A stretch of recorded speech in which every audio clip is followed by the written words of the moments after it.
know about the blue level thing, or about to rehash that story? Yeah, please. If you want to. I mean, only if you want to. Like I said, I have an hour. Okay, well, maybe. I don't think you want to go that far, and I know you want your funnel cake. Well, yes. I enjoyed mine thoroughly, so. I did a couple of various artist compilation projects that were fun to do, you know, just things that were left over from different projects.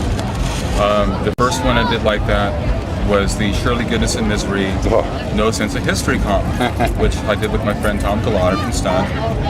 Tom kind of brought along the DA end of the camp, and I brought along, you know, everybody else. Those were my titles. That was my dog on the cover for Shirley. It's a whole story with that. The dog looked suicidal on the cover, and in fact, he did hang himself. He was left at a groomer and jumped off a table. And my dad came back and he was, you know, dead. And they brought a new dog home that day, another poodle. And I said, well, where's Buttons? You know, that was the one that died. Which is, well, he died. They didn't really get into the story, so I really didn't know the story until years later. You know, about not only did the groomer screw up and leave him unattended, but they were so guilty over the whole thing. They gave my dad like their dog, which I never would have agreed to, you know, even as a kid. Right. But I mean, now you just go, oh, I'm going to sue you. But back then they got the stuff. So years later, when I came up with that Surely Goodness and Misery title, which is a play off Surely Goodness and Mercy, I saw that picture of that dog and I just went, that's perfect. so Tom worked it into the artwork, and it was great. That was a fun comp, and I had a lot of fun putting a lot of hidden stuff between tracks, you know, little bits of tomfoolery in the studio and so on. Then I moved on to Boot Level, which was in partially a tribute to my two favorite Larry Norman albums, not so much artistically, but just sentimentally.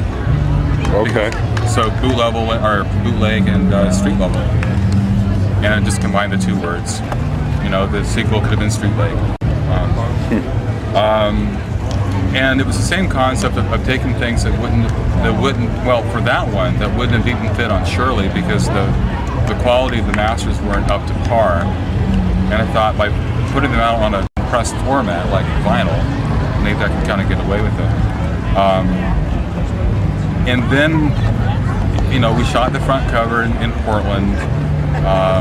That's where it was shot. Yeah, in a Skid Row area. All these people gathered around us. They were like really angry at us initially, because it turned out people were there the day before from a TV station doing like an expose on the street, and they thought we were with them. I said, no, we're just shooting an album cover. Oh, can we be in the picture? So, you know, all the guys like lined up, and in the end, I think only one guy makes the crop shot. Right, cover. right. But that was kind of fun. I remember walking around, it rained that day, and walking around town looking for a piece of sidewalk with my chalk that kind of matched the back of the street level. And in the end, the rain caused the chalk to break, so that's why it's broken on the back. And what had happened is I had just come back from Cornerstone, 90 or 91, when Larry Norman came here and brought a thing along called the Blue Book. And it was this whole thing where he kind of was just railing against, John Still, CCM Magazine, and Randy Stonehill, and people in DA. It was very personal. A lot of things I thought were way out of line, and I couldn't believe it. And I know these guys, and they were hurt by that, but they wouldn't say anything publicly. And I just thought, well, I will. So all the Solid Rock albums have these fake interviews. Laurie actually wrote all that stuff.